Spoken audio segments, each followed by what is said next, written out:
दोस्तों, आज हम बात करेंगे इलेक्ट्रिकल सेफ्टी के बारे में। आज की चर्चा क्या है? Electrical safety. आप भी मुझे बताया करें, दोहराया करें उस चीज़ को, समझ में आए तो, नहीं समझ में आए तो पूछा करें, ठीक है। तो इलेक्ट्रिकल का कोई भी हम काम करते हैं, किसी भी मशीनरी का के द्वारा हम कनेक्शन लेके काम करते हैं, जो बिजली से चलने वाली मशीनरी है, जैसे welding machine, grinding machine, cutting machine, कोई मशीनरी है जो बिजली से चलती है, जो भी टूल्स है, उससे हम कोई काम करते हैं, तो वो काम करने से पहले क्या क्या चीज़ों को हमको ध्यान देना होता है, क्या क्या सावधानियाँ बरतनी है, उसके बारे में हम बात करते हैं। तो सबसे पहले तो ये पता होना चाहिए हमको कि हमारे इलेक्ट्रिकल का कोई भी काम कर रहे हैं मशीनरी का, इलेक्ट्रिकल से, तो उसमें हजार्ड क्या है, वो काम में हजार्ड क्या है, क्या धोखे हैं उस काम में, क्या हो सकता है। नंबर 1, अभी मान लो कोई बिजली का काम कर रहे हैं तो क्या हो सकता है? शॉर्ट सर्किट हो सकता है। क्या हो सकता है? ओवरलोड के द्वारा शॉर्ट सर्किट हो सकता है। और दूसरा, फायर हजार्ड, क्या हो सकता है? आग लग सकती है। हाँ, आग लग सकती है, जिसमें कि प्रॉपर्टी लॉस हो सकता है, यानी कि कोई भी सामान का नुकसान हो सकता है, मशीनरी जल सकती है। तीसरा है इलेक्ट्रिक शॉक, कोई भी आदमी को करंट लग सकता है, जो कि human life, loss of human life, जिंदगी आदमी की जा सकती है। तो ये क्या है? हजार्ड है। क्या है? हजार्ड। हम जो मशीनरी से काम करेंगे, तो ऐसे हजार्ड को दूर करने के लिए हमको सबसे पहले ध्यान देना होगा कि जो कनेक्शन हमारा उस मशीनरी का आ रहा है, वेल्डिंग, ग्राइंडिंग, कटिंग, जो भी मशीनरी है, तो वो इंश्योर करो वो चीज़ का कि वो कनेक्शन एक डिस्ट्रीब्यूशन बोर्ड के थ्रू होना चाहिए, डीबी बोर्ड के थ्रू होना चाहिए। डीबी बोर्ड में प्रोटेक्शन होते हैं, वो भी इंश्योर करना है, वो भी देखना है कि क्या डीबी बोर्ड में प्रोटेक्शन है क्या। जैसे डीबी बोर्ड के अंदर ELCB, MCB होना चाहिए, और ELCB जो है 30 मिली एम्पियर का होना चाहिए। कितना? 30 मिली एम्पियर का। अगर ज़्यादा का रहेगा, बहुत लोग देखे हैं, कभी कभी क्या है 60 का भी लगा देते हैं, 70 का भी, 60-65 ऐसे लगा देते हैं, क्योंकि वो ज़्यादा का होगा तो ट्रिपिंग उसका उतने टाइम में होगा। अगर हम 30 का लेंगे तो 60 मिली एम्पियर पर अगर वो जाकर ट्रिप करेगा तो 60 मिली एम्पियर करंट जो है वो आदमी की जान भी ले सकता है।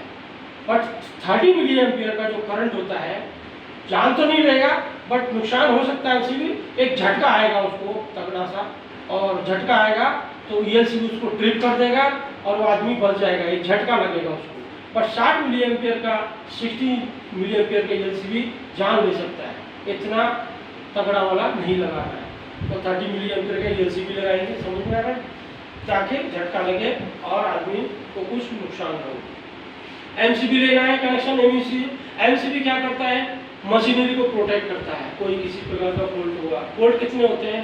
2, earth fault, earth face to face, earth to face और फेस टू अर्थ, ये मिलने से फॉल्ट होते हैं। और कोई ओवरलोड हुआ तो जो फॉल्ट होते हैं तो मशीनरी में, तो ELCB, MCB क्या करता है? उसको ट्रिप कर देता है, भड़क जैसे होगा ट्रिप कर देगा वहाँ पे जाके, तो इसलिए वो प्रोटेक्शन है ELCB जो प्रोटेक्ट करता है आदमी को, MCB प्रोटेक्ट करता है मशीनरी से। समझ में आया?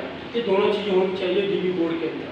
फिर जो कनेक्शन लेंगे तार से, वो तार जो है, केबल जो होगा, ऐसा वाला एक डबल इंसुलेटेड होना चाहिए। डबल इंसुलेटेड, सिंगल वाला अभी इसको छीलेंगे ना, तो नहीं होना चाहिए, डबल कोटिंग वाला तार होना चाहिए प्रॉपर रेटिंग का। उसके बाद में प्लग लगा के लेना है। प्लग ऐसा नहीं नंगा तार लगा देंगे, ऐसे वाला नंगा तार नहीं घुसाना है, तो हमको प्लग टॉप लगाना है, इंडस्ट्रियल टाइप सॉकेट। कौन सा वाला? इंडस्ट्रियल टाइप सॉकेट, वो होना चाहिए। तीसरा, उसके अंदर में जो कनेक्शन ले रहे हैं डीबी बोर्ड से, तो प्लग टॉप से ले लेंगे, ELCB, MCB होगा, और डीबी बोर्ड का बॉडी अर्थिंग डबल होना चाहिए, क्योंकि हम कनेक्शन लेने जाते हैं, लगाते हैं, तो उसको पकड़ते भी हैं, तो उसकी बॉडी में कोई करंट आ सकता है। तो अगर बॉडी अर्थिंग होगा तो हमको वो चीज़, वो करंट नुकसान नहीं देगा। बॉडी अर्थिंग डबल होना चाहिए उसका, ये भी इंश्योर कर लो। फिर जो मशीनरी के लिए कनेक्शन ले जा रहे हैं, वहाँ भी प्लग टॉप पूरा होना चाहिए। उसके बाद में उसका भी, मशीनरी का भी बॉडी अर्थिंग होना चाहिए, ये विशेष ध्यान रखेंगे। उसके बाद में आपको ध्यान देना है कि वहाँ जो काम करेंगे, कोई आसपास ऐसी जलने वाली चीज़ नहीं होनी चाहिए जिसमें कोई आग लग जाए, ऐसी भी चीज़ हो तो उसको दूर हटा देंगे। और जो डीबी बोर्ड है उसके सामने रबर का मैट होना चाहिए और डीवी बोर्ड को एक प्रोटेक्शन होना चाहिए, रैन प्रोटेक्शन, यानी कि वो छाया में हो, टीन शेड के अंदर ऐसा होना चाहिए। और डीवी बोर्ड के पास में ही एक fire extinguisher, CO2 type fire extinguisher वहाँ होना चाहिए।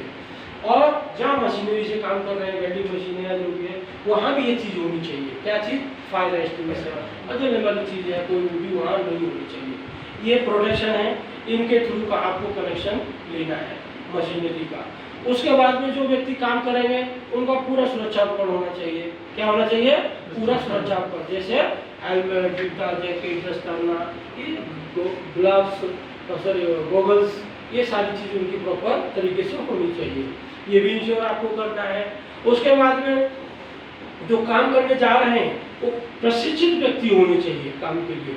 जो जिसका काम करेंगे, वेल्डिंग ग्राइंडिंग कुछ भी करेंगे, वो प्रशिक्षित होने चाहिए व्यक्ति, यानी कि उस काम के बारे में अनुभव होना चाहिए उनको, सेफ्टी का अनुभव होना चाहिए, सेफ्टी के बारे में जानकारी होनी चाहिए, सेफ्टी का इंडक्शन होना चाहिए, सेफ्टी पास होना चाहिए उनका। उसके बाद में काम स्टार्ट करने से पहले काम का एक वर्क परमिट होना चाहिए। क्या होना चाहिए? Work permit. जो भी काम करेंगे उसका वर्क परमिट होना चाहिए। और काम स्टार्ट करने से पहले टूल बॉक्स मीटिंग उनका होना चाहिए, उसका रिकॉर्ड भी हो। उसके बाद में TBT होना चाहिए, TBT रिकॉर्ड होना चाहिए और परमिट होना चाहिए। परमिट जो है लेंगे रिसीवर से, तो वो एक कॉपी रिसीवर के पास होनी चाहिए, एक इशूअर के पास। जो परमिट इशू कर रहे हैं ना जो अधिकारी, एक कॉपी उनके पास रहेगी।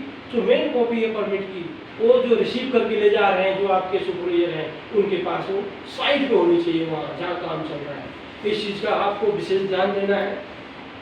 इसके बाद में जो भी कनेक्शन लेके जा रहे हैं केबल का, वो वायर जमीन में डाल के नहीं लेके जाए, ये भी चीज़ का विशेष ध्यान दें। वायर को ऊपर लेके जाए, ओवर हेडेड। जो भी मशीनरी का वायर लेके जा रहा है डीवी बोर्ड से, ओवर हेडेड होना चाहिए, मिनिमम 7 फुट होना चाहिए। अगर ओवर हेड नहीं कर पा रहे हैं तो जमीन में गाड़ के लेकर जा रहा है, बट रूट मार्क उसका होना चाहिए कि यहाँ से वो केबल जा रही है। ऐसा ना हो कि आपने ऐसे डाल दिया और किसी को पता नहीं केबल कहाँ है, कोई खुदाई शुरू कर दिया, करंट लग जाएगा। ये चीज़ का विशेष ध्यान देना है आपको। तो ये हो गया आपको इलेक्ट्रिकल सेफ्टी के बारे में। ये सारी चीज़ों को आपको ध्यान में रखना है, कहीं भी कनेक्शन लेना है, कहीं भी कोई भी काम करना है तो ये छोटी सी बातें हैं और बड़ी दुर्घटना को ये रोक सकती है। ठीक है दोस्तों, तो छोटी छोटी बातों को हम ध्यान रख के काम करेंगे तो हम बड़ी घटना को रोक पाएंगे। तो इसमें ज़्यादा कुछ तो था नहीं, आपको ध्यान देना है कि प्रोटेक्शन है कि नहीं, और जो कनेक्शन ले रहे हैं मशीनरी का वो प्लग टॉप से ले रहे हैं कि नहीं ले रहे हैं, और मशीनरी की कंडीशन कैसी है ये भी चेक कर लो भाई। काम स्टार्ट करने से पहले पूरी मशीनरी इंस्पेक्टेड होनी चाहिए, टैग होना चाहिए लगा हुआ ओके वाला, ग्रीन टैग मशीनरी पे। ये सारी चीज़ें हैं, चेक करके उसके बाद काम करना है परमिट के आधार पर। ठीक है दोस्तों, ओके, धन्यवाद, नमस्कार।